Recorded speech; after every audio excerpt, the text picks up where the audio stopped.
Baik, itu dia tadi tata tertibnya. Kami harap semuanya bisa sama-sama mendukung agar acara ini berlangsung dengan lancar hingga selesai. Dan kita sekarang memasuki inti acara debat Cawapres Pilpres 2019 akan dimulai dengan penyampaian visi misi para kandidat sesuai dengan kesepakatan masing-masing tim sukses. Calon Wakil Presiden nomor urut 01 mendapat giliran pertama menyampaikan visi misinya. Kami persilakan kepada Bapak Ma'ruf Amin. Waktunya 4 menit dimulai sejak Bapak berbicara. Assalamualaikum warahmatullahi wabarakatuh. Salam sejahtera untuk kita semua. Saudara-saudara, sebangsa dan setanah air. Visi kami adalah Indonesia maju. Kuncinya ada pada manusia Indonesia yang sehat, cerdas, produktif, dan berakhlak mulia. Jokowi JK telah melakukan banyak hal, tetapi kerja belum selesai. Karena itu kami, Jokowi Ma'ruf, akan melanjutkan ikhtiar itu untuk membangun dan melindungi segenap bangsa Indonesia untuk menjadikan kehidupan mereka lebih sejahtera dan lebih maslahat sesuai dengan prinsip tasarruful imam ala ra'iyah manutun bil maslahah. Pemimpin harus membangun kemaslahatan untuk rakyatnya. Di bidang kesehatan, kami pastikan JKN, Jaminan Kesehatan Nasional, akan berlanjut. Begitu juga PKH, Program Keluarga Harapan, akan kita teruskan. Di bidang pendidikan, beasiswa akan kita teruskan dan akan kita tingkatkan sampai ke tingkat kuliah. Oleh karena itu, kepada anak-anakku semua, saya nyatakan kalian jangan takut untuk bermimpi, jangan takut untuk bercita-cita. Orang tua tidak perlu khawatir akan masa depan anaknya. La takhzan, la takhaf, wa la takhzan. Kalian jangan takut dan jangan sedih. Karena sekarang negara telah hadir dan negara akan terus hadir membantu kalian. Kami juga bertekad untuk memperbesar manfaat dan maslahat program yang telah ada sekarang ini. Karena itu kami akan mengeluarkan 3 kartu. Kartu KIP kuliah, kartu sembako murah, kartu prakerja. Ini kartu yang akan kami keluarkan itu. Untuk apa kartu ini? Supaya anak-anak miskin bisa kuliah. Supaya ibu-ibu bisa berbelanja dengan murah. Supaya mudah untuk mendapatkan kerja. Kenapa? Karena pemerintah telah menyediakan tempat latihan dan tempat kursus secara gratis. Bangsa kami juga harus dibangun dengan yang akhlak mulia sesuai dengan hadis Nabi, innama bu'itsu liutammima makarimal akhlak. Saya hanya diutus untuk menyempurnakan budi pekerti. Oleh karena itu, pada yang terakhir, kami Jokowi Ma'ruf siap untuk mengemban amanah untuk memimpin bangsa ini menuju Indonesia maju. Wassalamualaikum warahmatullahi wabarakatuh. Waalaikumsalam warahmatullahi wabarakatuh. Terima kasih Pak Ma'ruf Amin. Waktunya pas. Terima kasih. Kita lanjut ya. Oke, saya berikan kesempatan kepada calon wakil presiden nomor 02 untuk menyampaikan visi misinya. Sama Pak, 4 menit ketika Anda mulai berbicara. Sebentar. Baik. Mohon tenang. Assalamualaikum warahmatullahi wabarakatuh. Waalaikumsalam. Salam sejahtera bagi kita semua. Saudara-saudara sebangsa setanah air dimanapun berada. Yang saya banggakan, saya muliakan Kiai Haji Ma'ruf Amin. Abah selamat ulang tahun ke-76. Semoga Abah tetap sehat walafiat mengemban tugas negara. Saya syukur alhamdulillah bahwa diberi kesempatan kesehatan berkunjung di 1.500 kunjungan masyarakat dalam hampir 7 bulan terakhir.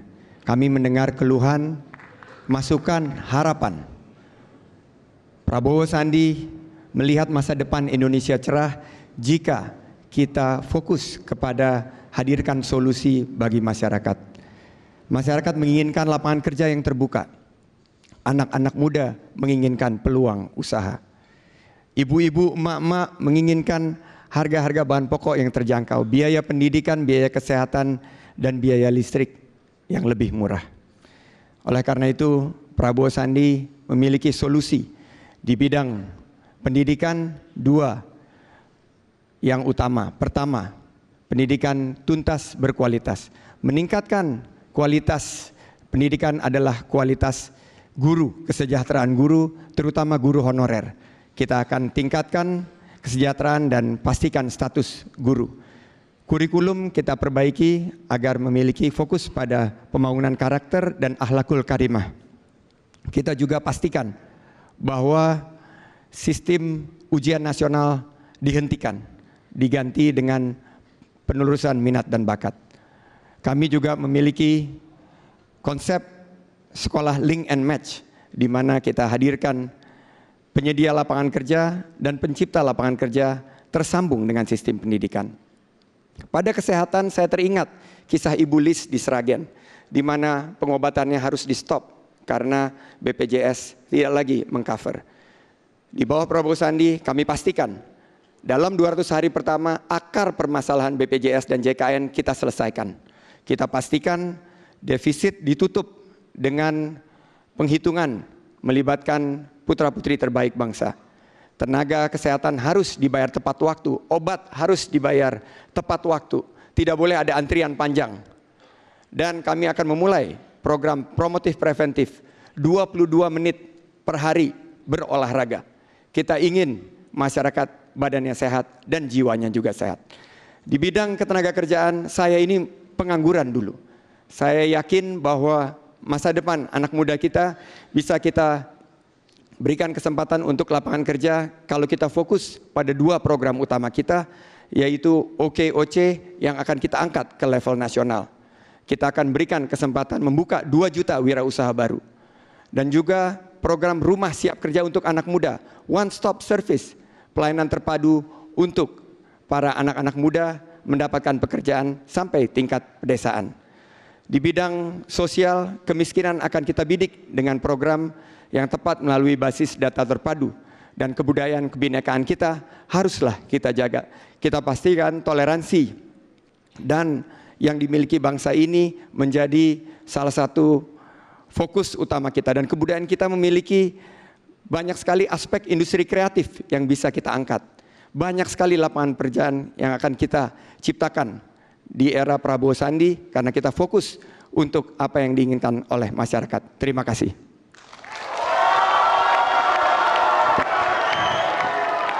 Terima kasih Bapak Sandiaga Uno.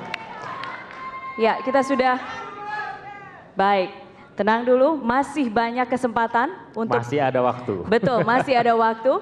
Dan kita tadi sudah melihat visi misi itu di segmen pertama. Di segmen berikutnya kita akan sama-sama melihat bagaimana ketika 2 kandidat wakil presiden ini menjawab pertanyaan dari panelis. Karena itu tetaplah bersama kami di debat Cawapres Pilpres 2019.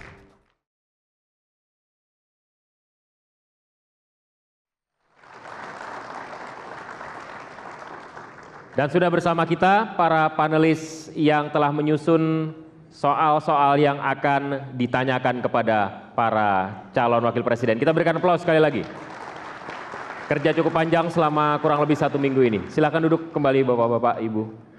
Silakan Putri. Iya, dan saya sudah berpisah sejenak dari Alvito. Di samping saya sudah ada Komisioner KPU, Bapak Wahyu Setiawan. Pak Wahyu, selamat malam.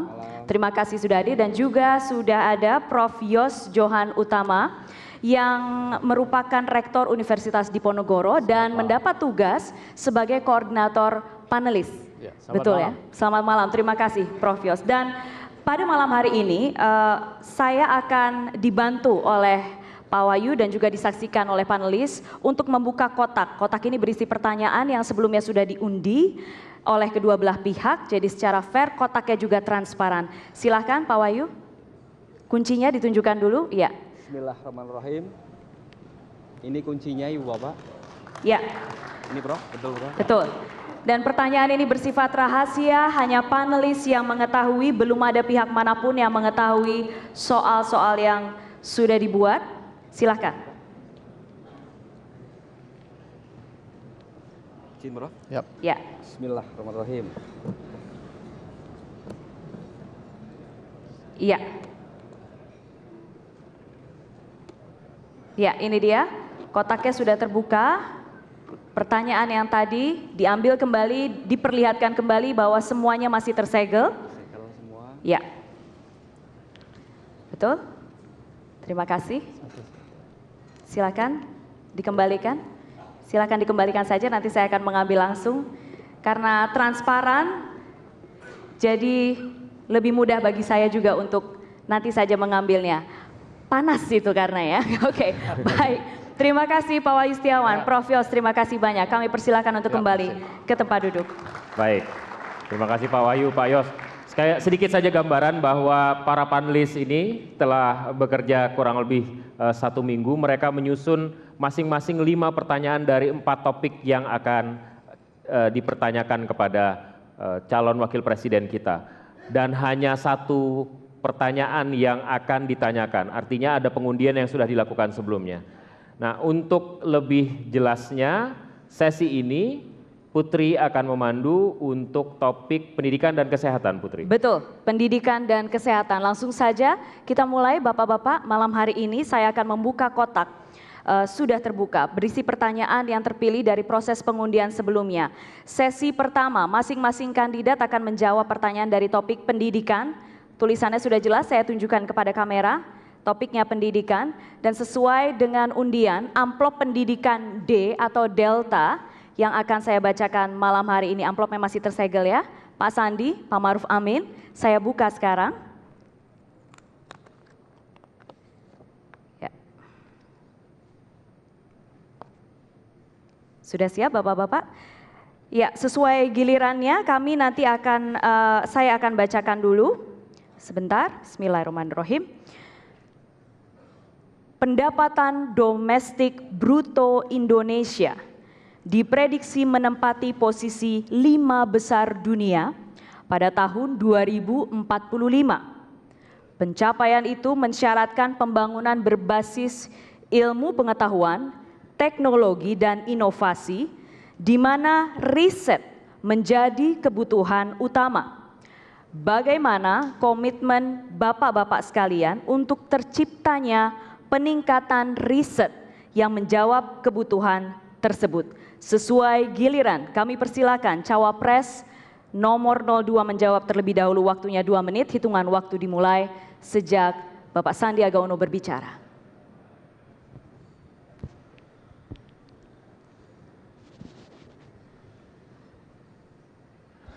Untuk mencapai posisi 5 besar di tahun 2045, kita harus membangun manusia kita.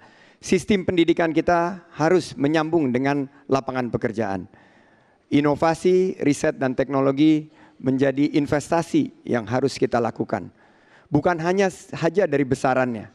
Kita bicara mungkin 1% atau mungkin 2% daripada anggaran kita yang kita alokasikan kepada riset dan teknologi. Tapi menurut saya yang harus kita fokuskan adalah bagaimana mengkonsolidasikan agar dunia usaha, akademik, dan juga pemerintah memiliki satu sinergi. Karena banyaknya hasil riset dan teknologi ternyata tidak bersambung atau tidak sinergi dengan apa yang dibutuhkan oleh dunia usaha. Di bawah Prabowo Sandi bukan hanya besaran jumlah daripada riset dan teknologi fund, tapi kita akan pastikan juga pengalokasiannya sinergis dengan dunia usaha juga dengan sistem akademisi. Saya pernah mengelola dana riset dan teknologi dan saya melihat begitu banyak anak-anak muda Indonesia yang memiliki kemampuan untuk menciptakan terobosan-terobosan di bidang pertanian. Kita bisa meningkatkan produktivitas kita jika kita memastikan bahwa pupuk organik dengan kualitas terbaik hasil riset dan teknologi anak bangsa diberikan, sehingga harga bahan pokok kita akan turun. Saya semakin yakin bahwa revolusi industri 4.0 di mana ekonomi kreatif akan bersinergi juga dengan loncatan-loncatan letupan inovasi, memastikan lapangan kerja akan tercipta untuk anak muda. Jadi 2045 bukan hanya kita menjadi 5 besar dunia, tapi kita betul-betul bisa menciptakan peluang kerja untuk seluruh warga negara Indonesia. Baik, terima kasih. Silakan duduk kembali. Ya, berikutnya untuk calon wakil presiden nomor 01, Bapak Ma'ruf Amin, kami persilakan untuk menjawab pertanyaan yang sama.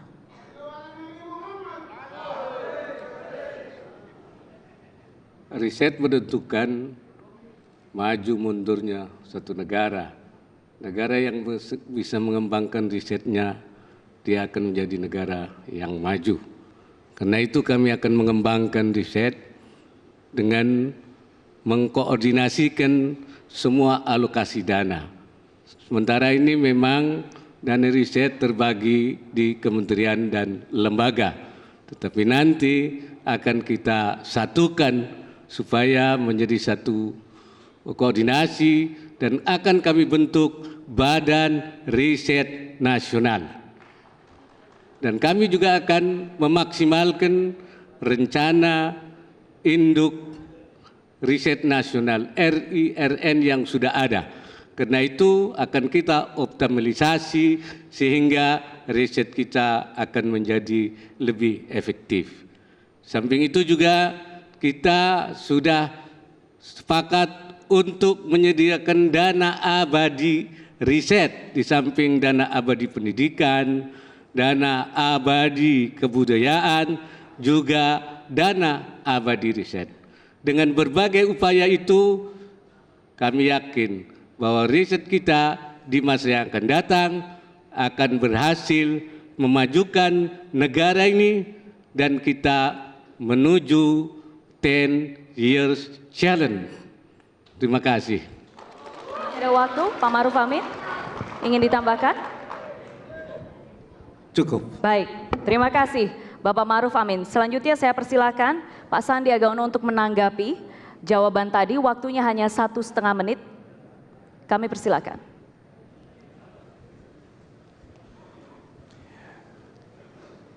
Menambah jumlah lembaga yang menangani bidang riset, menurut hemat kami nyuwun sewu Pak Yai, menambah juga birokrasi. Bagi Prabowo Sandi, kuncinya adalah di kolaborasi.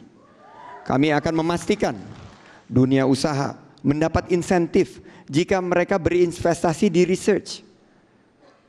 Kalau mereka berinvestasi di riset, kita akan berikan insentif, baik fiskal maupun non-fiskal. Juga para peneliti di universitas-universitas terbaik kita. Sekarang ini risetnya hasilnya hanya tidak digunakan, malah menumpuk dan mengumpulkan debu. Kita pastikan mereka juga mendapatkan kesejahteraan yang baik dan hasil risetnya bisa dipakai oleh dunia usaha. Pemerintah mestinya juga memfasilitasi bagaimana ekosistem research ini bisa menghasilkan inovasi-inovasi terbaik di bidang sains, teknologi, engineering, arts, dan juga mathematics. Dan saya yakin anak-anak Indonesia itu pintar-pintar sekali. Saya bertemu di 1.500 titik, mereka memancarkan optimisme. Mereka ingin diberikan peluang. Kuncinya adalah peluang untuk mereka maju. Dan kami yakin Indonesia adil makmur bersama Prabowo Sandi. Baik. Terima kasih Pak Sandiaga Uno. Langsung. Baik, langsung Terima saya persilakan Pak Maruf Amin untuk menanggapi. Waktunya 1,5 menit.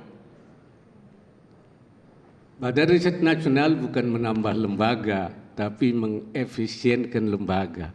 Menyatukan lembaga-lembaga yang ada menjadi satu lembaga yang menangani riset. Karena itu penanganan riset menjadi lebih efektif. Bahwasanya kita juga memang merencanakan untuk mengikut sertakan semua pihak, terutama pemerintah, akademisi, dan DUDI. DUDI itu artinya dunia usaha dan dunia industri. Dengan demikian, maka riset akan semakin berkembang ke depan menjadi satu riset yang bisa membangun Indonesia ke depan. Sekali lagi kita persiapkan untuk 10 years challenge. Terima kasih. Baik, masih ada waktu Pak Maruf Amin. Mau ditambahkan? Baik. Mohon tenang. Terima kasih. Baik, terima kasih. Para kandidat wakil presiden baru saja menjawab pertanyaan dari panelis dengan tema pendidikan. Sekarang akan kami lanjutkan kepada pertanyaan dengan tema kesehatan. Saya ambil amplopnya Bapak-Bapak. Sesuai undian tadi yang diambil adalah kesehatan, amplop kesehatan C. Ini amplopnya masih tersegel juga. Saya buka sekarang. Baik. Ya. Masalah mendasar dalam sistem jaminan kesehatan nasional adalah ketimpangan antara tuntutan kualitas layanan yang tinggi dan pembiayaan yang rendah. Apa kebijakan dan strategi yang akan Bapak-bapak lakukan untuk mengatasi permasalahan tersebut agar masyarakat mendapatkan pelayanan yang optimal? Sesuai giliran, kami persilakan Cawapres nomor 01 Bapak Maruf Amin, waktunya 2 menit. Pemerintah melalui JKNKIS telah melakukan langkah-langkah besar yang inovatif. Melalui JKNKIS ini kita telah melakukan upaya asuransi sosial yang besar, bahkan mencapai 215 juta peserta asuransi BPJS, dan ini merupakan asuransi terbesar di dunia. Samping itu juga 96,8 juta daripada peserta itu memperoleh PBI, yaitu penerima biaya iuran dari pemerintah. Dengan demikian maka sebenarnya pemerintah telah melakukan langkah-langkah besar di dalam rangka memberikan pelayanan dengan harga yang murah. Namun sesuai dengan prinsip kami untuk terus melakukan maximize utility, memaksimalkan manfaat atau ta'zim, memperbesar, wa takmilah, menyempurnakan, dan juga menziyadah, menambah manafi' masalih, maka kami akan terus meningkatkan pelayanannya dengan memberikan yaitu pusat-pusat kesehatan yang dapat dijangkau oleh masyarakat dengan layanan yang lebih baik, dokter yang siap dan melakukan redistribusi tenaga medis, dan juga penyediaan obat yang cukup agar masyarakat tidak kekurangan obat. Dengan demikian kita akan terus meningkatkan pelayanan ke depan terus sehingga pelayanan yang sempurna. Terima kasih. Baik, terima kasih.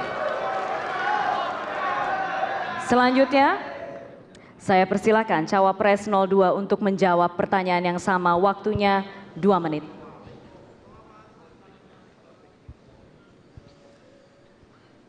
kisah yang dihadapi Ibu Lis, di mana program pengobatannya harus terhenti karena tidak di-cover oleh BPJS.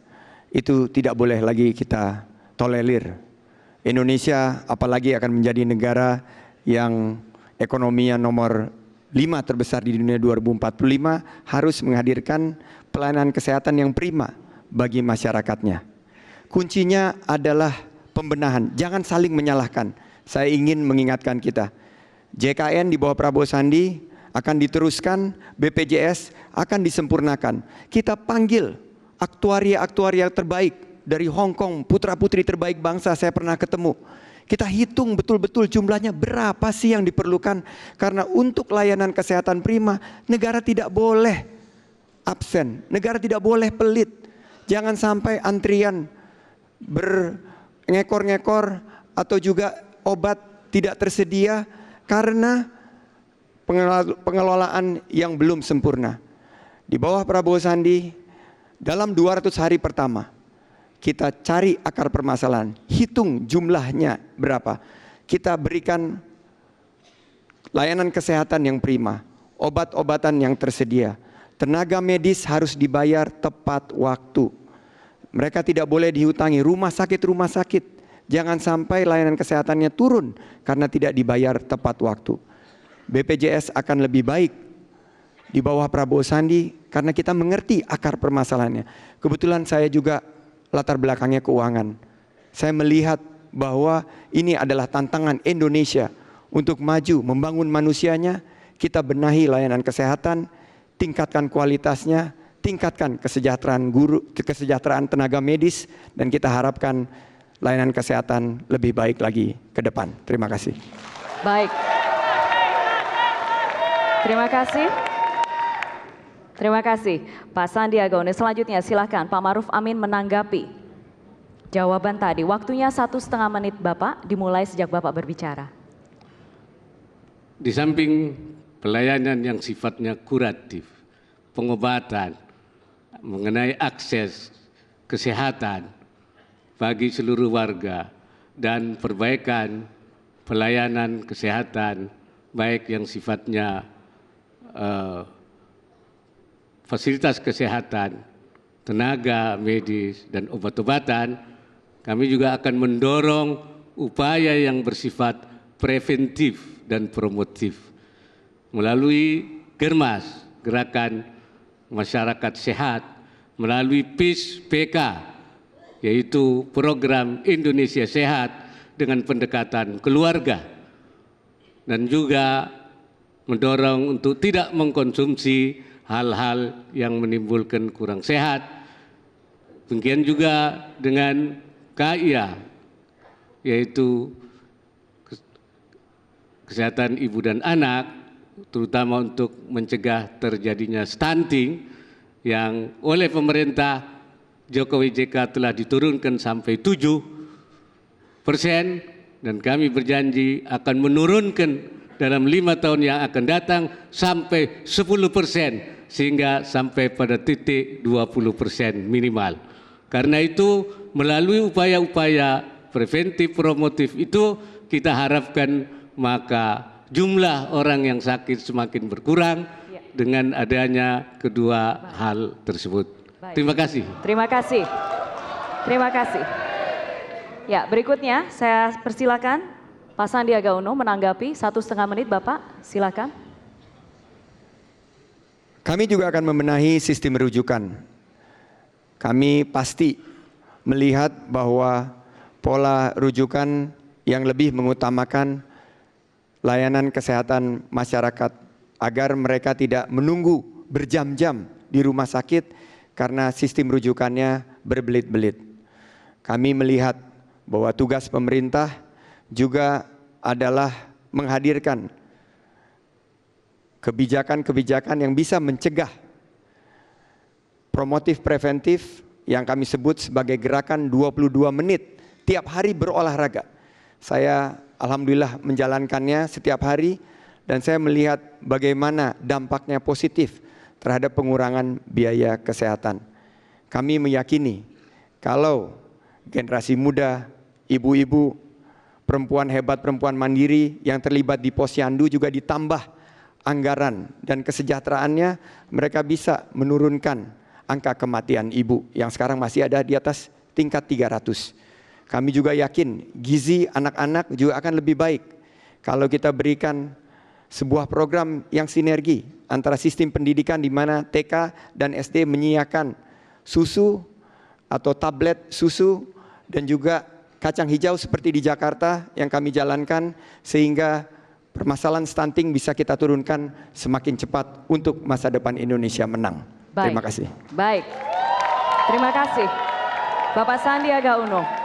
Dan dua pertanyaan panelis masing-masing untuk topik pendidikan dan kesehatan sudah dijawab oleh kedua kandidat wakil presiden. Kita juga sudah menyaksikan bagaimana mereka saling menanggapi jawaban masing-masing.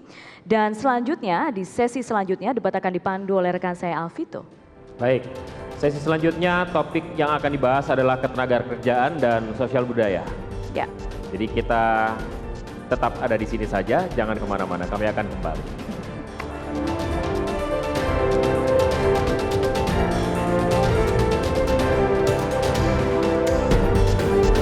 Rabu 17 April 2019, pemilu serentak dilaksanakan. Kenali, cermati, dan tentukan pilihanmu. Inilah calon presiden dan wakil presiden pemilu 2019.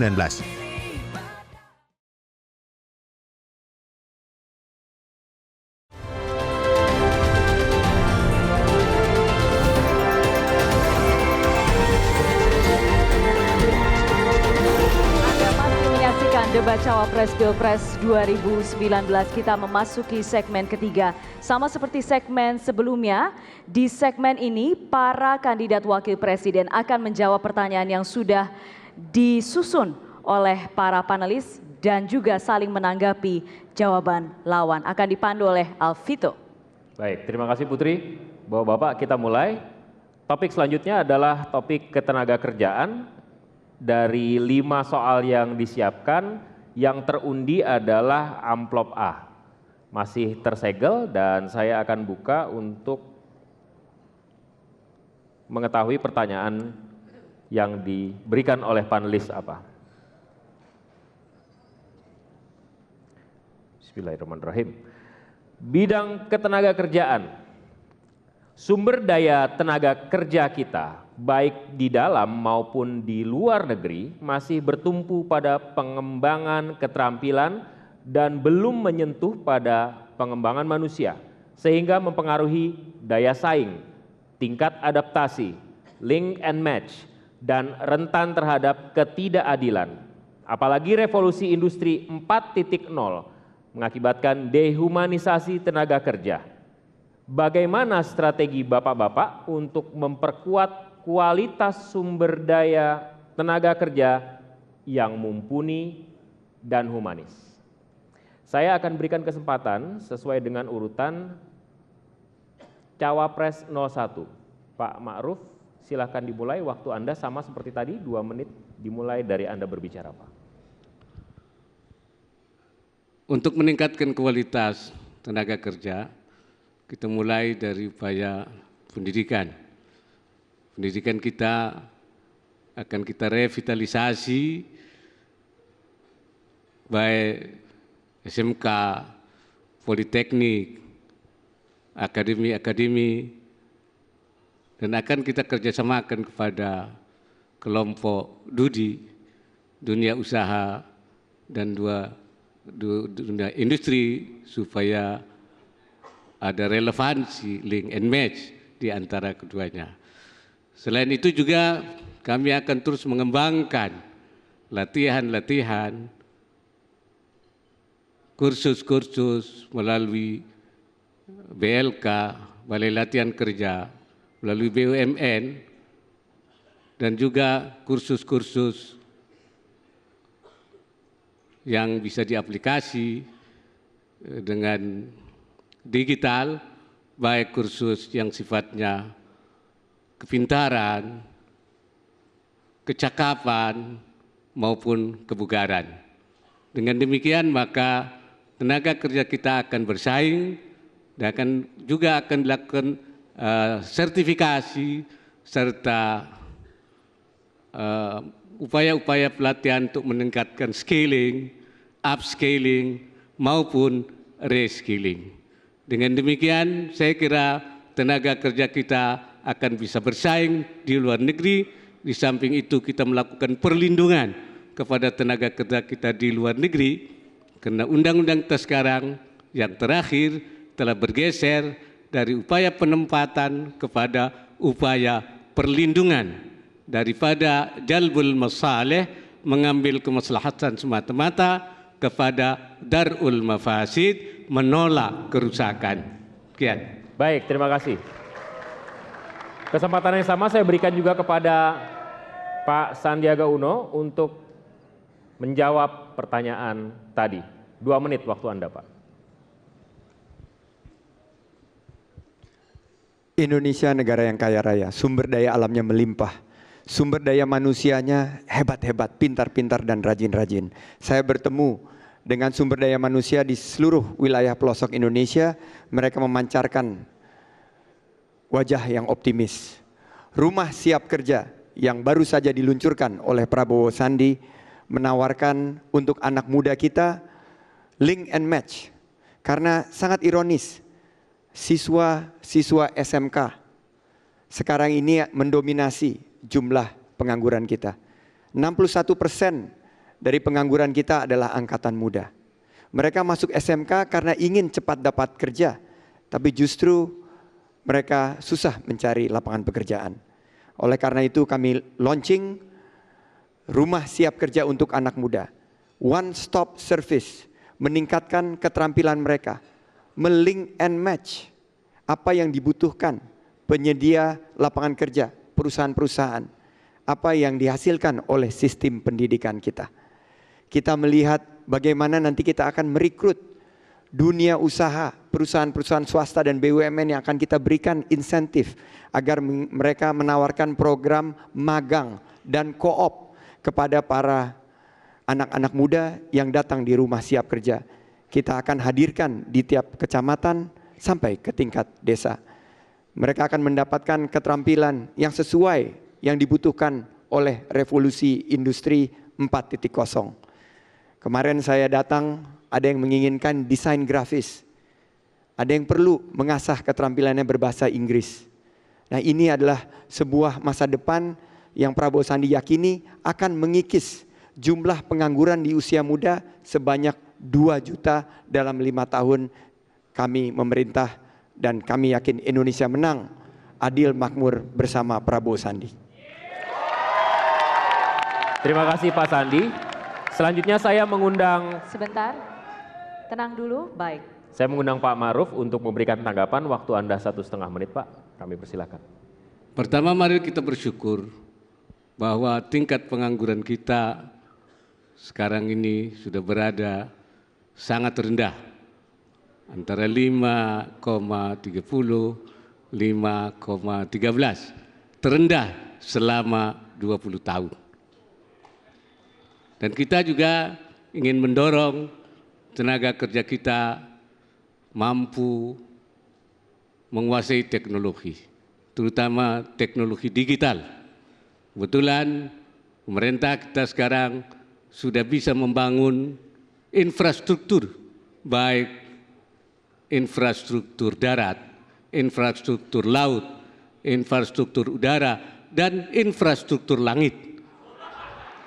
Infrastruktur langit itu adalah melalui palaparing, mengenai infrastruktur digital, sehingga sekarang tumbuh usaha-usaha seperti startup, bahkan juga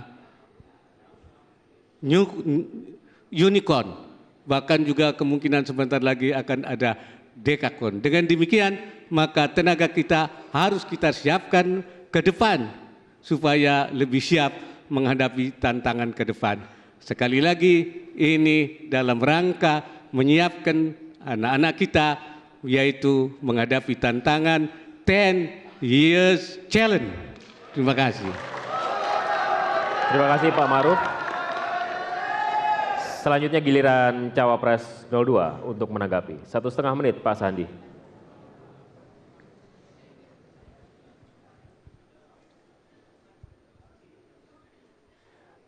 bagaimana Indonesia bisa masuk menjadi ekonomi nomor 7 besar di dunia di tahun 2030-2035 jika anak-anak mudanya tidak bisa diberikan pekerjaan yang layak. Saya pernah merasakan menjadi pengangguran. Yang dibutuhkan oleh masa depan anak-anak muda kita adalah kesempatan. Oleh karena itu, rumah siap kerja untuk anak muda kita adalah pelayanan terpadu satu pintu. Mereka mungkin bisa diarahkan menjadi wirausaha. Seandainya mereka menjadi wirausaha, mereka bisa bergabung dengan program OKOC. Di Jakarta, OKOC sudah bisa menurunkan pengangguran sebanyak 20.000 di tahun 2018. Kami melihat hasil yang nyata dan sudah mendapat review yang positif. Kedepan kami yakin dengan pendidikan di rumah siap kerja untuk bukan hanya meningkatkan keterampilan, tapi membuka peluang. Karena seorang pengangguran itu tidak butuh belas kasihan. Yang dibutuhkan adalah peluang. Saya alhamdulillah Allah bukakan jalan. Dari usaha yang kecil saya bangun bersama rekan-rekan sudah membuka lapangan kerja bagi 30.000 karyawan di seluruh Indonesia. Saya yakin banyak lagi anak-anak muda yang mampu berkarya demi Indonesia menang. Terima kasih. Baik, terima kasih. 3 topik sudah dijawab, sekarang kita menuju ke topik terakhir. Last but not least, topik yang tersisa adalah sosial budaya. Soal E dan masih tersegel Pak ya. Saya akan buka. Berikut soal yang disampaikan dan disusun oleh panelis tentang bidang sosial budaya. Hampir sepanjang usia Republik, kebudayaan ternyata belum menjadi haluan pembangunan nasional. Kebijakan kebudayaan, baik dalam anggaran maupun program, terpinggirkan. Pembangunan fisik material jauh lebih diutamakan dengan biaya sangat besar. Sebaliknya pembangunan infrastruktur kebudayaan diupayakan secara minimal. Apa kebijakan yang akan Bapak-bapak ambil untuk mengatasi persoalan tersebut? Waktu dan kesempatan sesuai dengan giliran saya berikan kepada Pak Sandi untuk menjawab pertama kali.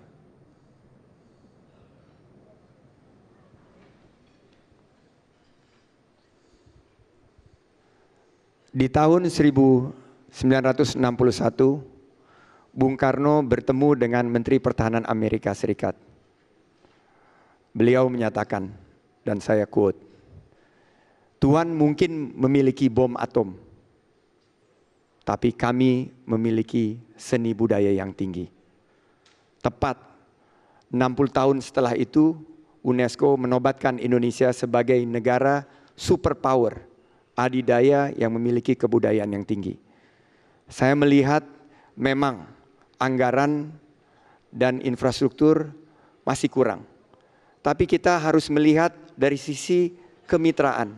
Karena saya yakin jika pemerintahannya berpihak terhadap pembangunan budaya, bisa mengajak banyak sekali pihak-pihak yang lain. Seperti dunia usaha, akademisi, universitas-universitas bisa ditingkatkan kurikulum yang mengarahkan minat untuk mencintai kebudayaan kita. Dari sisi kebudayaan saya yakin akan muncul peluang-peluang ekonomi berbasis kebudayaan yang akan menciptakan begitu banyak lapangan pekerjaan.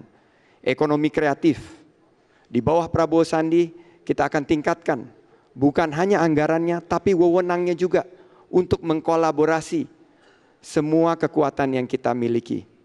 Budaya kita juga tercermin dalam potensi pariwisata yang dimiliki oleh Indonesia.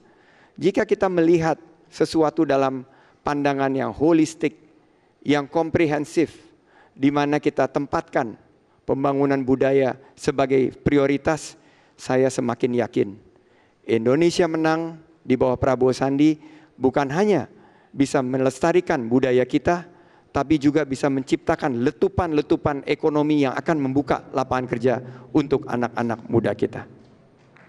Baik, terima kasih. Selanjutnya saya berikan kesempatan kepada Pak Ma'ruf Amin untuk menjawab. Waktu Anda 2 menit, Pak. Kita bersyukur bangsa kita punya strategi pemajuan kebudayaan. Oleh karena itu, strategi ini akan kita optimalkan supaya kebudayaan kita tidak mengalami diskontinuitas dan disorientasi. Karena itu akan kita lakukan konservasi budaya, pelestarian budaya, bahkan kita akan melakukan juga globalisasi budaya kita ke dunia luar supaya lebih terkenal, lebih berkembang. Selain itu juga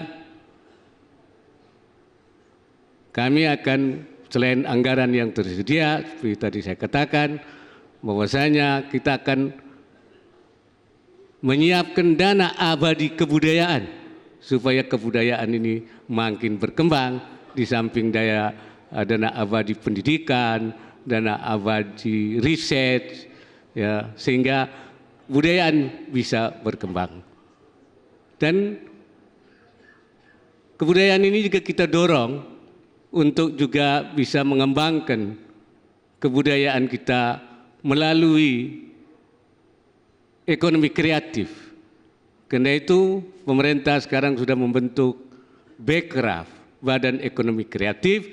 Dengan Badan Ekonomi Kreatif ini kita akan mengembangkan kebudayaan dan kita adakan festival kebudayaan di berbagai negara di dunia. Ini adalah cita-cita besar yang ingin kami kemukakan, bahkan insya Allah kami juga akan membangun semacam opera seperti opera yang ada di Sydney untuk eksibisi dan pertumbuhan kebudayaan kita. Terima kasih. Terima kasih Pak Ma'ruf. Sekarang saatnya masing-masing cawapres memberikan tanggapan atas jawaban capres yang lain. Saya persilakan Pak Sandi untuk memulainya. 1,5 menit, Pak.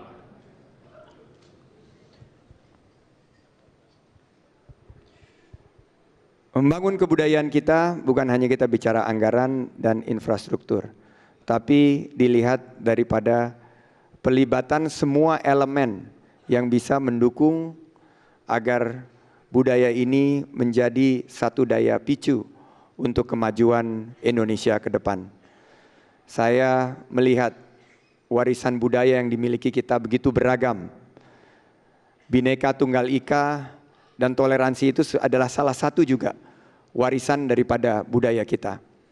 Kita bisa melihat bagaimana karya-karya terbaik anak-anak bangsa kita sudah mendunia.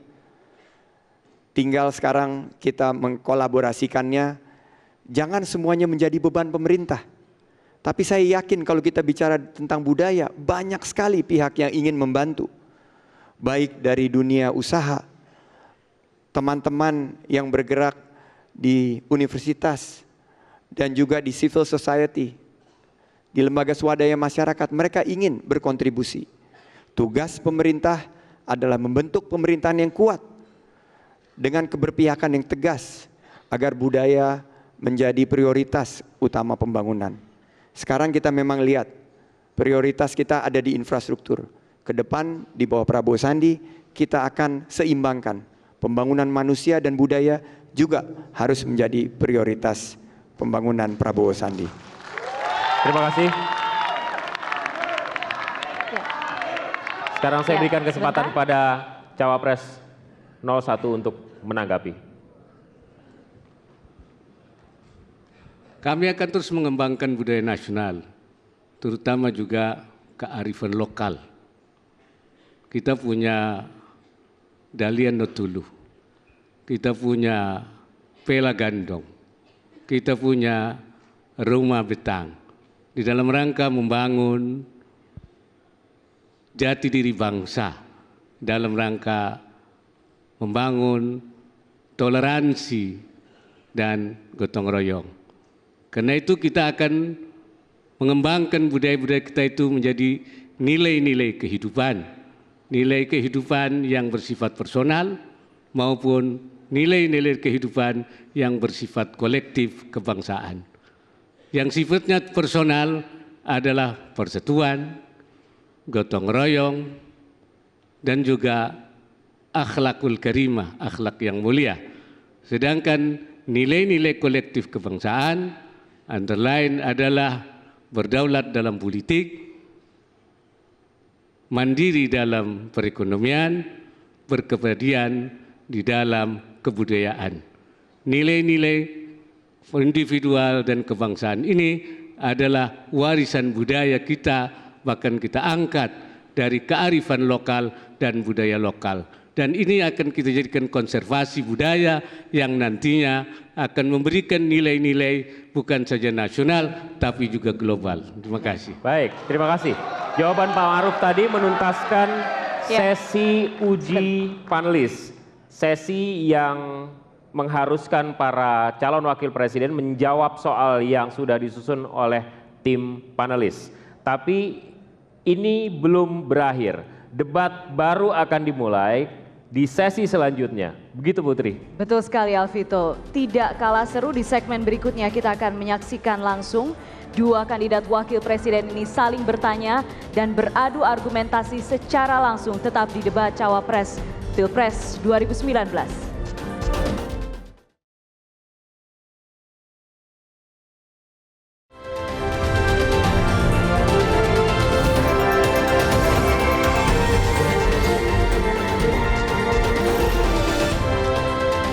Ya, terima kasih Anda masih menyaksikan debat Cawapres Pilpres 2019 dan sesi ini seperti kami janjikan adalah sesi yang seharusnya benar-benar mengadu gagasan, mengadu konsep dan visi dari calon-calon wakil presiden kita karena di sesi ini baik Cawapres 01 maupun 02 akan bertanya langsung dan berinteraksi langsung. Dan putaran pertama debat ini akan dipandu oleh rekan saya Putri. Terima kasih Alvito. Bapak-bapak, calon wakil presiden nomor urut 01 dan 02. Debat pada segmen ini akan berlangsung selama 8 menit. Dan masing-masing kandidat kami berikan kesempatan untuk mulai bertanya sebagai pembuka debat, lalu langsung dijawab atau ditanggapi oleh kandidat lainnya. Kami sebagai moderator hanya bertugas mengawal jalannya debat agar berjalan dengan tertib dan kami ingatkan sekali lagi agar bapak-bapak sekalian fokus kepada 4 tema kami pada malam hari ini yaitu pendidikan, kesehatan, ketenagakerjaan, sosial dan budaya. Untuk pertama kami persilakan Cawapres nomor urut 02 melempar pertanyaan pembuka. Bapak Sandiaga Uno silakan.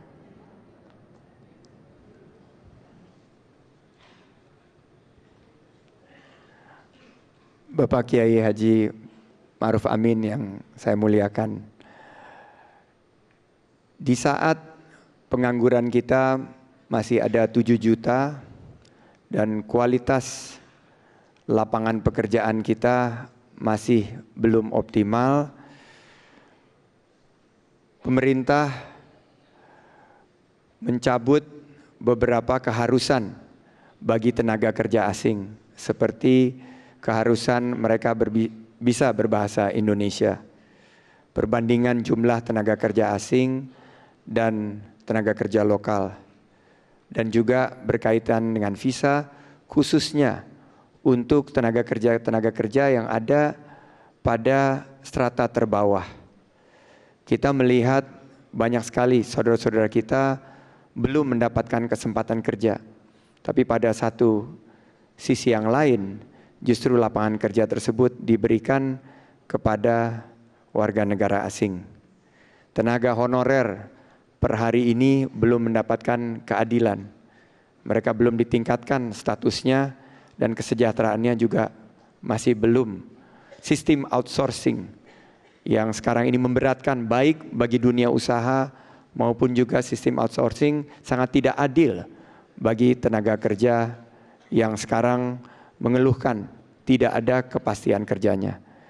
Sistem upah juga yang menekan teman-teman serikat pekerja.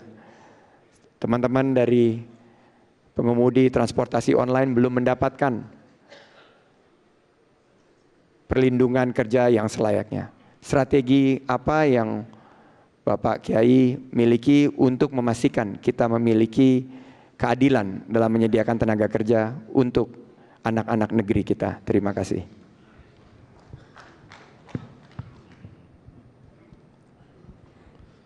Tenaga kerja asing di Indonesia terkendali dengan aturan yang ada. Jumlahnya di bawah 0,01%. Dan itu adalah paling rendah di seluruh dunia. Itu lihat datanya. Sehingga kita bisa, dan oleh karena itu maka untuk memberikan lapangan kerja kepada masyarakat kita akan kita lakukan dengan memberikan iklim kerja yang kondusif untuk dunia usaha maupun juga dunia industri, memberikan akses keuangan yang mudah seperti KUR, pengembangan bank wakaf mikro, mekar, dan lain-lain, sehingga dunia usaha tumbuh dan terbuka lapangan kerja. Dan juga seperti tadi dikatakan tadi bahwa dengan adanya infrastruktur langit sekarang ini, yaitu infrastruktur digital, telah tumbuh usaha-usaha startup yang dalam tempo 5 tahun atau 4 tahun kita telah mengembangkan 1.000 startup. Padahal di Iran untuk 1.000 startup itu memerlukan waktu 10 tahun. Karena itu untuk sampai tahun 2024 kami estimasikan kita bisa menumbuhkan yaitu 3.500 startup sehingga membuka lapangan kerja. Walaupun angka pengangguran seperti saya katakan sudah turun, tapi akan terus tekan turun lagi. Dan dalam pada itu, baik, cukup. Pak Sandi, silakan.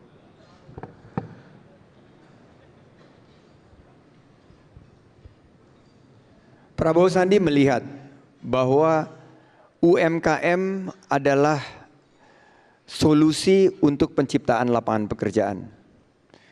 UMKM jumlahnya adalah 99,9% dari unit usaha yang dimiliki bangsa ini. Dari total 55 juta unit usaha UMKM, mereka belum mendapatkan keberpihakan dari segi kebijakan. Padahal 97% lapangan pekerjaan diciptakan oleh sektor UMKM.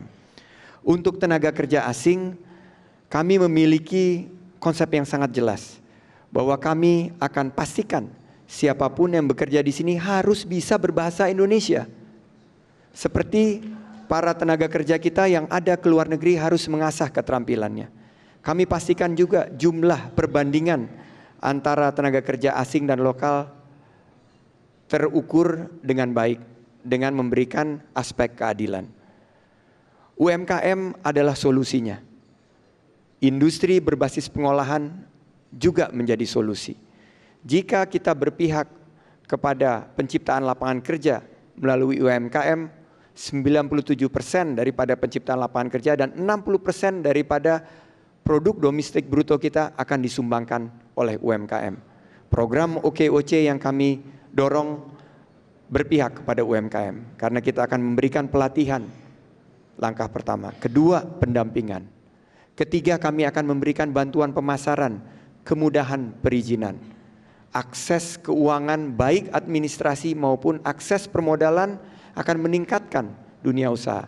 Pada satu saat kita harus berpihak, kalau ada lowongan tenaga kerja berikanlah kepada tenaga kerja anak-anak negeri kita sendiri. Jangan sampai mereka disingkirkan dan terasing karena adanya tenaga kerja asing. Terima kasih. Baik, silakan Pak Ma'ruf Amin. tenaga kerja asing hanya dibolehkan terhadap bidang-bidang yang memang tidak ada tenaga dalam negeri. Saya kira itu kebijakan yang ada. Dan dalam rangka transfer of teknologi supaya anak-anak kita menjadi tenaga yang terampil. Seperti saya katakan tadi bahwa selain menumbuhkan iklim usaha, memberikan akses keuangan supaya usaha-usaha kecil tumbuh, pemerintah pun masih juga memberikan yaitu bantuan sosial dengan sistem jaminan sosial nasional SJSN bagi mereka yang miskin. Karena itu kami mengeluarkan kartu sembako murah, kartu prakerja bagi mereka yang sudah memperoleh pelatihan, mereka akan bisa magang, mereka akan memperoleh tunjangan antara 6 sampai 1 tahun sampai mereka memperoleh pekerjaan. Ini adalah upaya-upaya. Banyak yang semula penerima bansos tapi sudah berubah menjadi orang-orang yang menjadi usaha mandiri. Baik, waktunya habis Bapak, mohon maaf. Masih ada waktunya. Waktu durasi broadcast kami sudah Masih habis. ada waktunya. 8 menit Bapak totalnya. Terima kasih. Baik, terima kasih Pak Maruf Amin. Baik, itu adalah tadi debat langsung sesi pertama. Selanjutnya kita memasuki sesi kedua. Saya ingatkan kembali bahwa waktu saling berdebat kami batasi 8 menit total. Hitungan waktu akan dimulai ketika berbicara. Saat ini saya berikan giliran untuk cawapres nomor urut 01 untuk memberikan pernyataan pembuka debat kepada Bapak Sandiaga Uno. Kami persilahkan sekarang Pak Maruf Amin.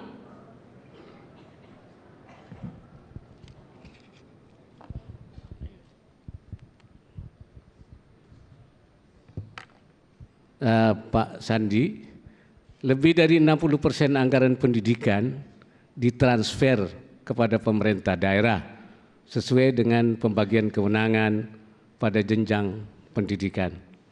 Apakah instrumen dalam pemerintah pusat yang bisa digunakan untuk melihat bagaimana suatu daerah membelanjakan anggaran pendidikannya sehingga output daripada dana transfer ke daerah tersebut bisa dipantau? Saya kira itu. Silakan Pak Sandi. Ya. Silakan Pak Sandi.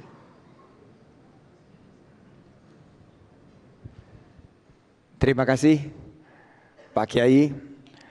Saya berkesempatan untuk berbakti di Pemprov DKI di mana kami memiliki anggaran yang alhamdulillah cukup.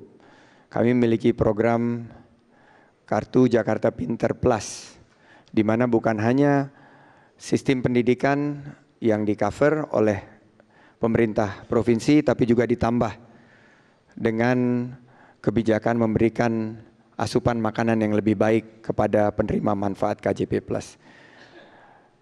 Bu Sri Mulyani menyatakan bahwa dari total 400 triliun lebih yang 60% dianggarkan ke daerah belum menghadirkan pendidikan yang berkualitas. Instrumen-instrumen banyak yang dipakai oleh pemerintah pusat yang bisa digunakan untuk memantau baik daripada kualitas pendidikan tersendiri melalui indeks-indeks yang ada maupun efektivitas daripada anggaran yang disampaikan. Saya justru melihat bahwa fokus untuk meningkatkan kualitas pendidikan itu adalah bagaimana hasil daripada pendidikan itu bukan hanya mendidik masyarakat peserta didik cerdas, pintar, tapi juga memiliki karakter yang kuat, berbudi pekerti, dan berakhlakul karimah.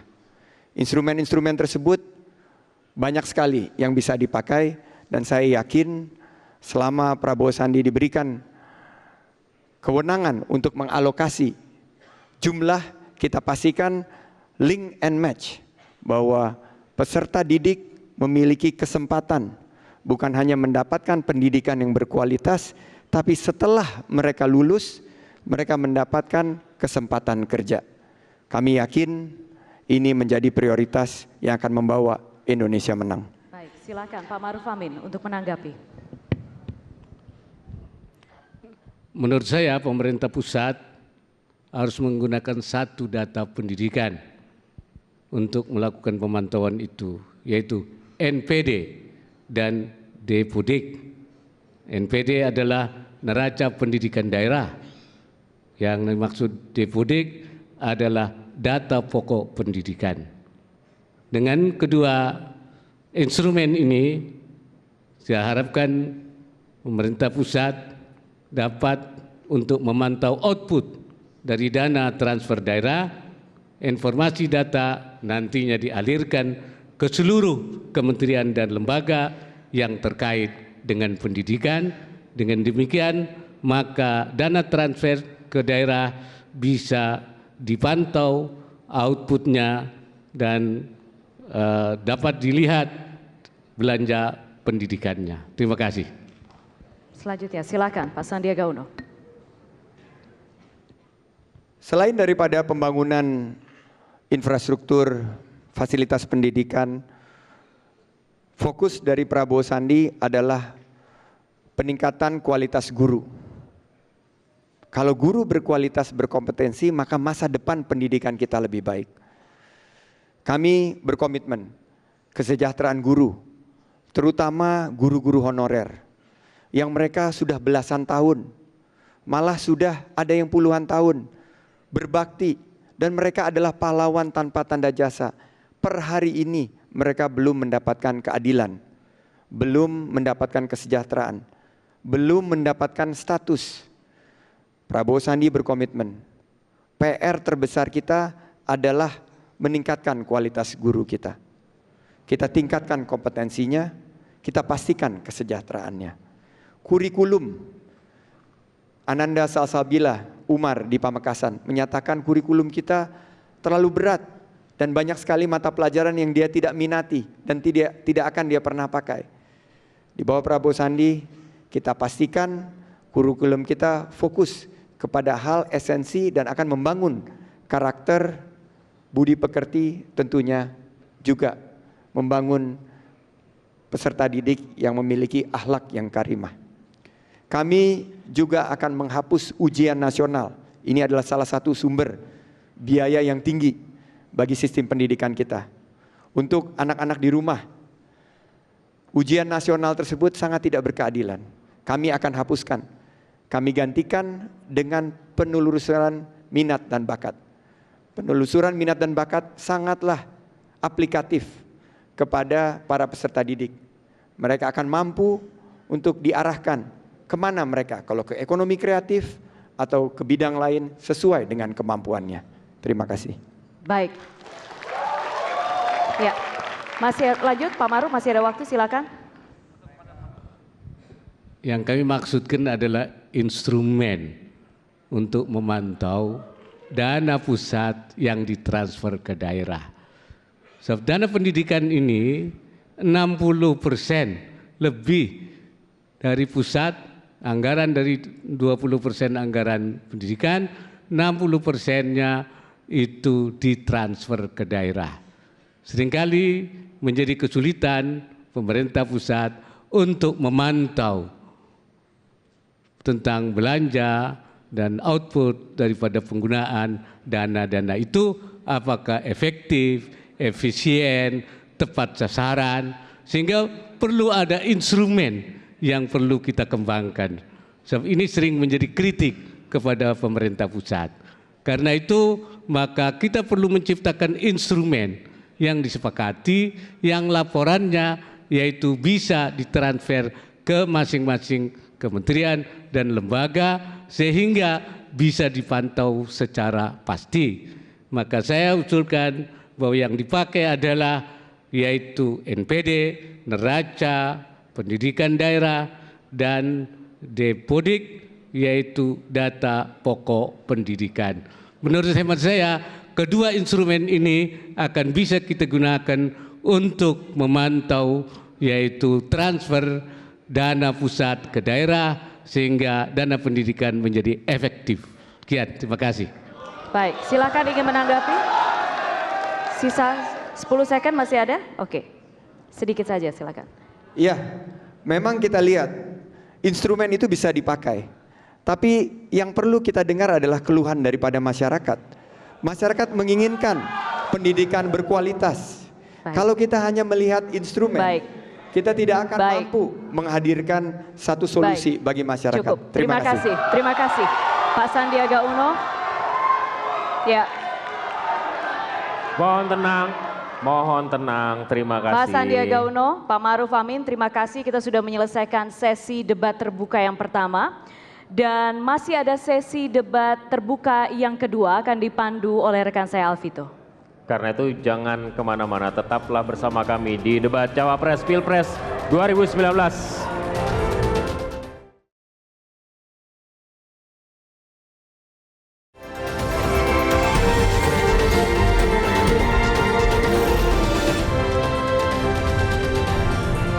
Anda kembali menyaksikan debat Cawapres Pilpres 2019. Di segmen ini kita akan kembali menyaksikan para kandidat saling bertanya dan langsung beradu argumentasi. Akan dipandu rekan saya Alvito. Baik, terima kasih Putri. Pak Sandi, Pak Ma'ruf, kita lanjutkan putaran kedua, waktu 8 menit dipakai bersama. Model resiprokal diharapkan dan efektif dan efisien sehingga mudah-mudahan semua buah pikir bapak-bapak dapat didengar dan menjadi referensi buat calon pemilih. Saya akan mulai dengan Pak Ma'ruf terlebih dahulu untuk memulai perdebatan. Waktu bersama 8 menit, Pak. Pak Sandi, dalam visi misi Bapak untuk mengatasi stunting, Anda menyebut menggunakan atau melakukan sedekah putih. Apa yang dimaksud dengan sedekah putih? Juga tadi Anda menyebutkan ketika menyampaikan penjelasan tentang kesehatan. Saya kira cukup pertanyaan. Baik Pak, silakan.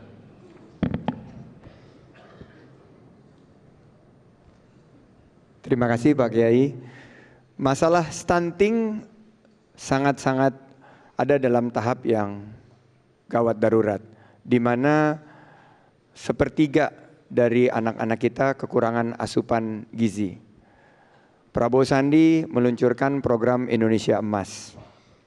Dan salah satu daripada aspek Indonesia Emas itu adalah gerakan untuk memastikan ibu-ibu, emak-emak mendapatkan protein yang cukup, susu maupun asupan protein yang lain, ikan dan lain sebagainya, juga anak-anaknya. Dan dengan program tersebut diharapkan kita bisa mengurangi stunting secara signifikan 5 tahun ke depan sesuai dengan target yang sudah kita canangkan. Kami meyakini jika pemerintah fokus pada pengurangan masalah stunting, kita akan memiliki generasi muda adalah generasi emas bangsa kita.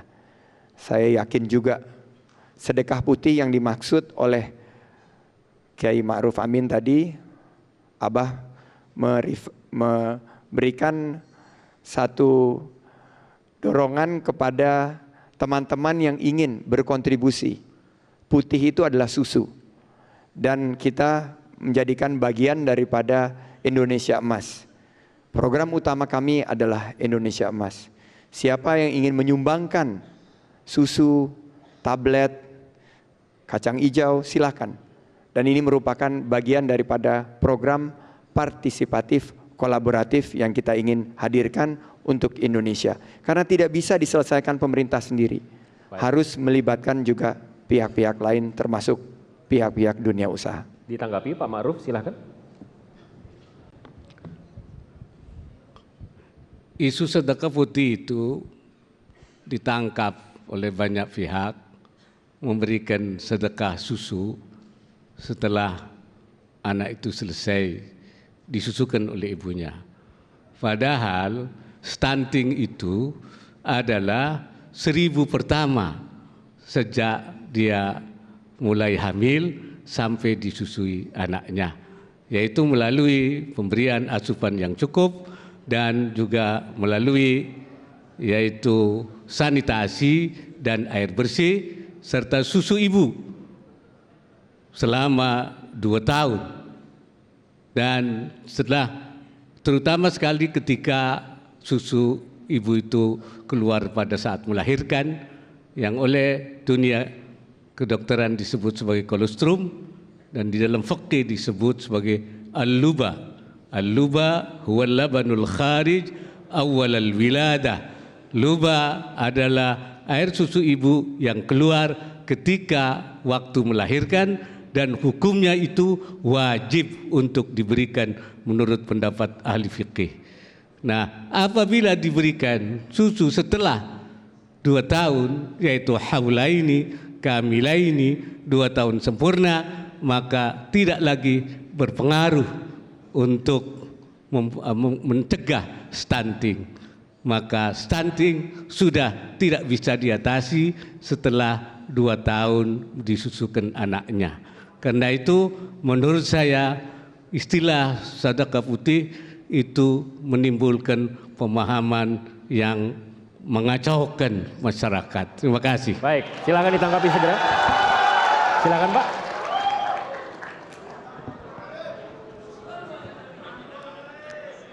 Ini ada Mpok Nur Asia, istri saya tercinta.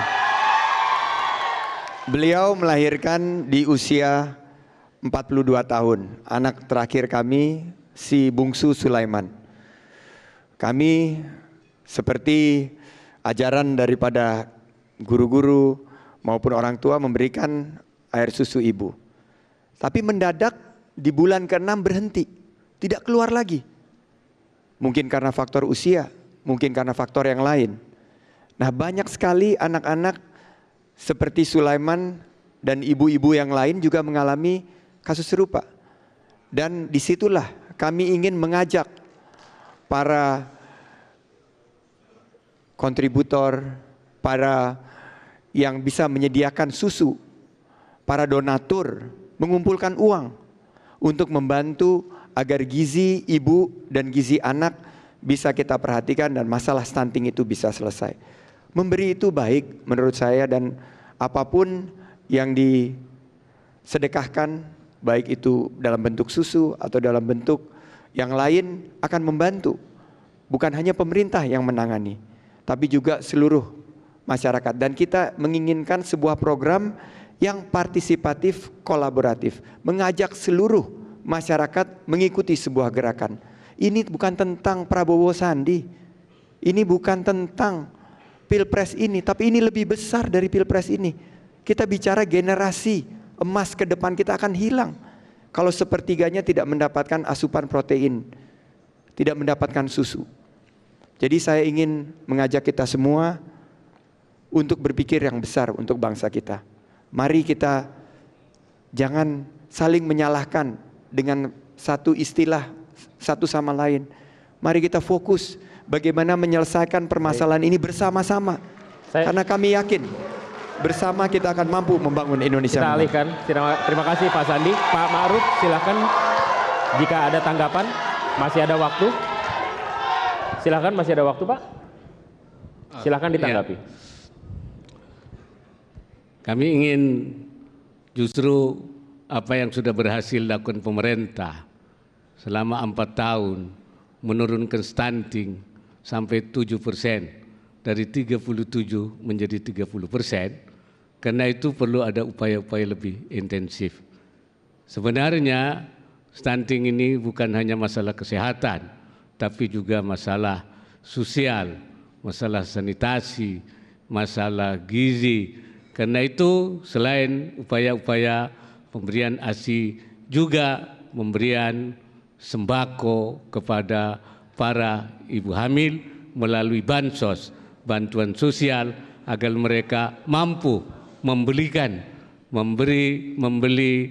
kepentingan untuk memberikan air susu dan gizi kepada anaknya.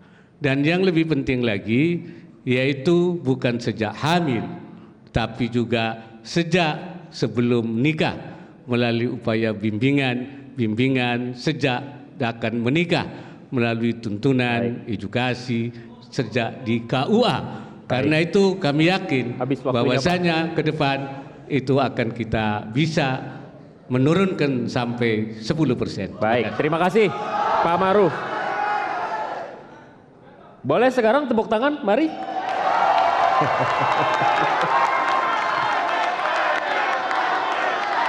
Ya, baik. Oke, kita lanjut Sudah ya. cukup? Baik. Kita Terima lanjut. kasih. Sekarang saya berikan kesempatan kepada nomor urut 2 untuk memulai pertanyaan pembuka debat. Waktu 8 menit dimanfaatkan bersama. Silakan Pak Sandi. Sebelum kami memberikan pemicu untuk debat, izinkan saya mengucapkan bela sungkawa kepada warga negara Indonesia dan seluruh warga yang terkena serangan teroris di Christchurch. Dan kami juga baru saja mendapat kabar ada banjir di Papua dan juga gempa di NTB. Mari kita sama-sama beristighfar dan berdoa agar rekan-rekan kita, saudara-saudara setanah air bisa menghadapi bencana ini dan semuanya insya Allah bisa selamat pulih sedia kala. Silakan Pak. Saya ingin bertanya sedikit mengenai pengangguran di usia muda, khususnya lulusan-lulusan SMK yang tidak bisa mendapatkan pekerjaan. Saya melihat ada sesuatu sistem yang tidak nyambung, karena siswa yang masuk SMK itu berharap mendapatkan lapangan pekerjaan. Saya ingin bertanya, bagaimana visi Pak Yai agar kita bisa menurunkan jumlah 61% daripada pengangguran kita di usia muda, usia 15 sampai 24 tahun, agar kita pastikan target-target pertumbuhan bangsa ini ke depan bisa kita capai. Alangkah ironisnya, negeri dengan ekonomi nomor 15-16 terbesar di dunia masih kesulitan membuka lapangan kerja bagi anak-anak mudanya. Malah kita harus mengimpor tenaga kerja asing, mengekspor tenaga kerja kita ke Malaysia, ke Timur Tengah dan lain sebagainya. Mohon penjelasan dari Pak Kiai sehingga kita bisa menyelesaikan masalah besar bersama dalam forum diskusi ini. Terima kasih. Silakan Pak Ma'ruf. Solusi yang akan kita tawarkan adalah solusi struktural dan solusi pasar, solusi market, non struktural. Solusi struktural adalah melakukan upaya reformasi pendidikan dari tingkat bawah sampai kepada universitas, terutama yaitu di tingkat SMK. Oleh karena itu kami akan melakukan revitalisasi SMK, politeknik dan akademi, dan akan kita sesuaikan dengan tuntutan pasar dengan melibatkan seperti saya katakan tadi, yaitu dunia usaha dan dunia industri, dan kepada mereka akan kita berikan insentif ketika mereka ikut mengambil peran. Di tingkat perguruan tinggi kita akan dorong supaya muncul cyber university atau campuran antara universitas konvensional dan cyber, sehingga akan melahirkan tenaga sarjana yang kualitatif dan mampu merespon dan memiliki lapangan kerja yang terbuka baik di dalam negeri maupun di luar negeri. Yang non struktural adalah upaya-upaya pelatihan, yaitu melalui balai-balai latihan kerja, melalui BUMN, melalui kursus-kursus. Oleh karenanya untuk mendorong agar semangat untuk melakukan upaya peningkatan, maka kami sekali lagi akan mengeluarkan kartu prakerja supaya memperoleh semangat dan akan memberikan insentif honor antara 6 bulan sampai 1 tahun. Baik, kita alihkan ke Pak Sandi lagi untuk menanggapi, silakan. Kami melihat isu utama adalah tidak adanya link and match. Apa yang dibutuhkan penyedia kerja dengan yang dihasilkan sistem pendidikan. Maka program kami adalah memastikan bahwa SMK terhubung secara sinergis dengan para penyedia kerja, baik itu di dunia usaha maupun di sektor lainnya, termasuk pemerintahan. Kita pastikan bahwa siswa-siswi SMK kita harus mendapatkan lapangan kerja begitu lulus. Dan rumah siap kerja untuk anak muda yang kami luncurkan. Jadi bukan akan, tapi telah kami luncurkan 2 hari yang lalu, menjadi solusi permanen terhadap masalah pengangguran di usia muda. Untuk yang menjadi wirausaha sudah ada OKOC. Alhamdulillah 90.000 pegiat OKOC yang ada di Jakarta dan sekarang sudah diangkat ke level nasional. Tapi mengenai rumah siap kerja, di mana anak-anak muda bisa datang, di situ ada co-working space, di situ ada tempat berolahraga, main tenis meja, bola basket, maupun kegiatan-kegiatan training, baik itu barista, kopi, kita sediakan di sana. Rumah siap kerja juga akan memastikan jika anak-anak lulusan SMK menginginkan beasiswa bisa diakses melalui pendekatan siap jemput bola. Kita siapkan juga mobil siap kerja. Harapan kami dalam 5 tahun Prabowo Sandi memimpin, kita bisa mengurangi 2 juta pengangguran muda untuk Indonesia. Ini yang dibutuhkan untuk kita menjadi Indonesia yang menang, Indonesia yang adil makmur. Baik. Pak Maruf. Pemerintah sudah melakukan revitalisasi SMK, Politeknik.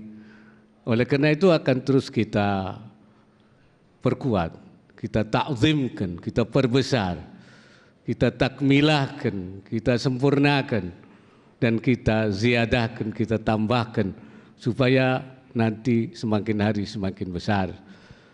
Kita juga akan memberikan akses kepada masyarakat, para pencari kerja, supaya bisa mengikuti kursus-kursus secara gratis, baik itu kursus yang sifatnya kepintaran, akses kepintaran, akses kecakapan, fotografi, kemudian juga seni, kemudian juga membuat berbagai macam produk, dan juga kebugaran dalam rangka sehat, yaitu baik anak muda maupun orang tua, semuanya secara gratis. Ini adalah janji pemerintah yang akan datang untuk memberikan kesempatan, keterampilan kepada tenaga kerja, bukan hanya untuk kerja, tapi juga untuk bisa mandiri.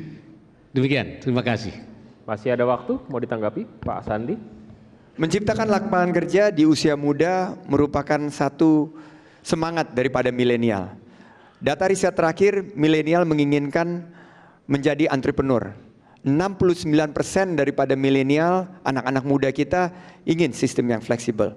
Prabowo Sandi mendesain kebijakan kita untuk memastikan milenial kita mendapatkan kesempatan membuka lapangan kerja di berbagai bidang, mulai dari ekonomi kreatif sampai kepada teknologi digital. Baik. Terima kasih. Terima kasih.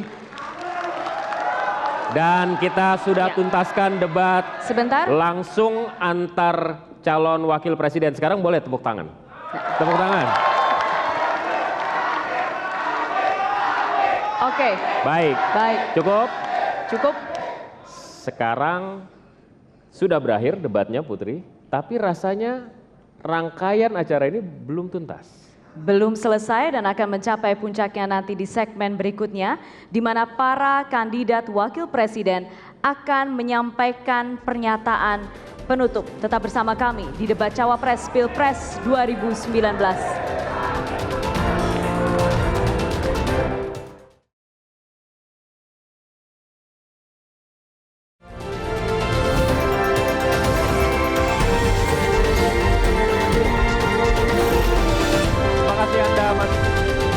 Cawapres Pilpres 2019. Dan di segmen ini kita akan sama-sama mendengarkan pernyataan penutup dari 2 kandidat wakil presiden. Kesempatan pertama akan diberikan kepada Cawapres nomor urut 2. Waktu Anda 4 menit Pak, dimulai dari Anda berbicara. Ya, silakan.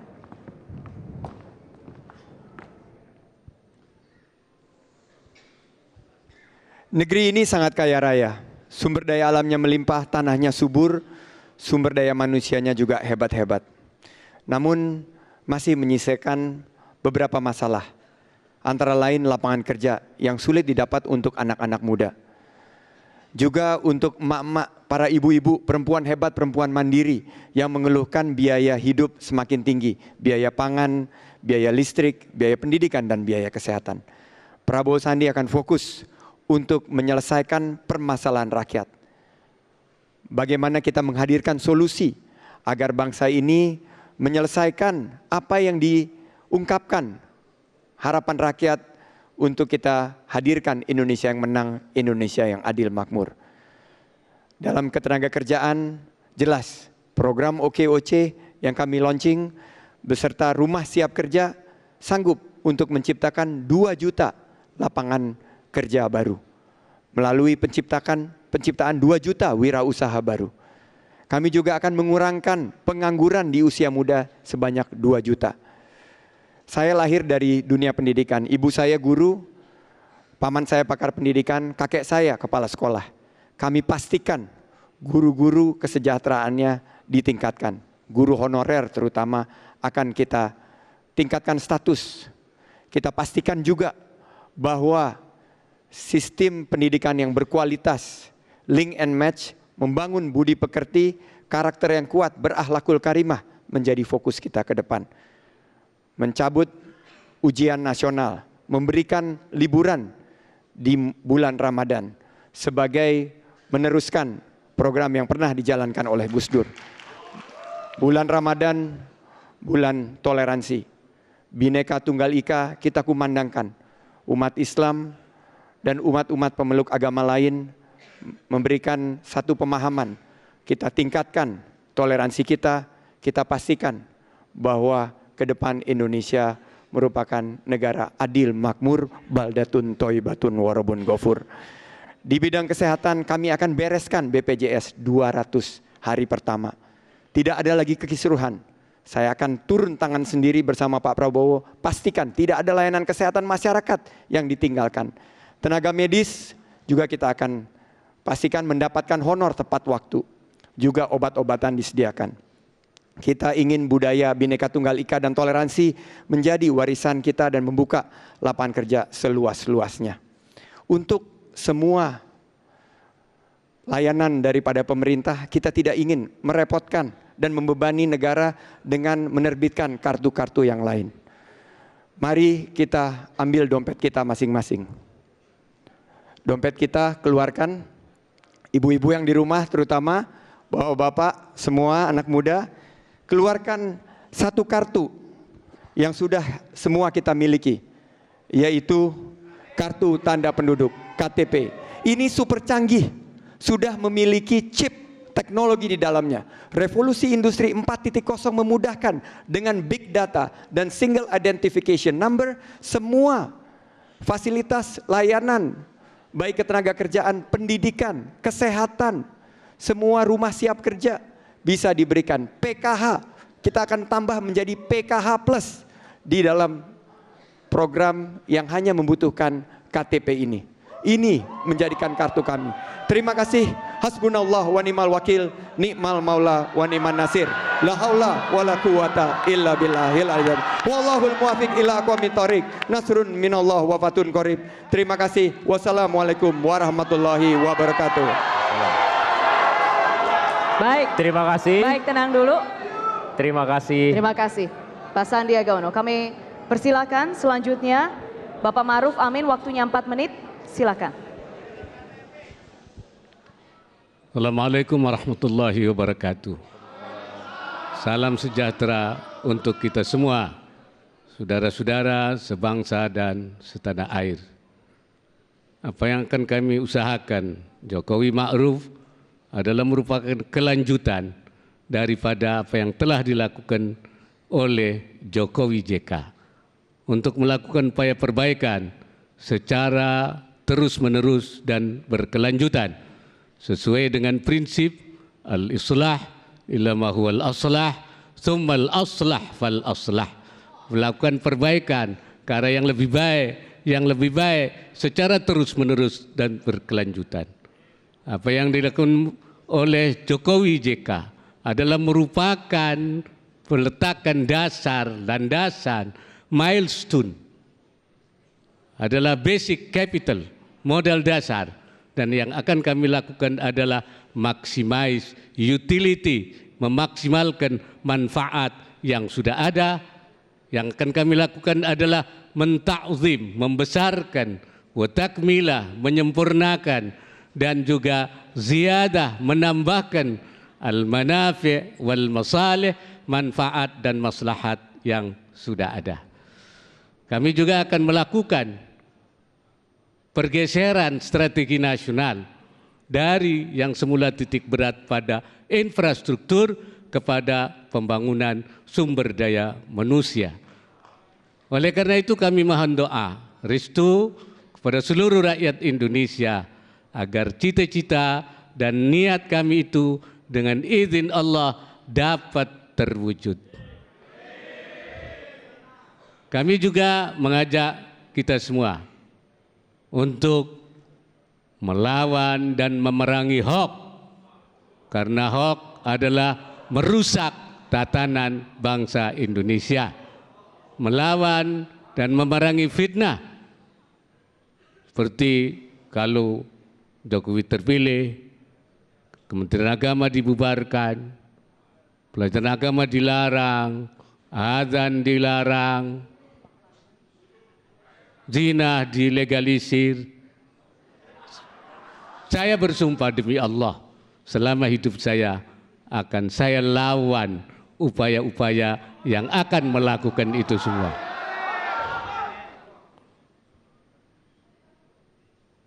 Allah sudah mengatakan, in ja'akum fasiqun binaba'in fatabayyanu, kalau datang kepadamu orang fasik, maka hendaknya membawa berita, hendaknya kamu tabayyun, kamu cek, jangan terima saja.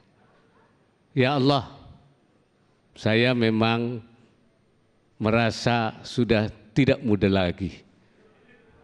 Tetapi kalau Engkau percayakan kepada kami untuk memimpin bangsa ini, kami siap dan kami akan bekerja dengan sungguh-sungguh.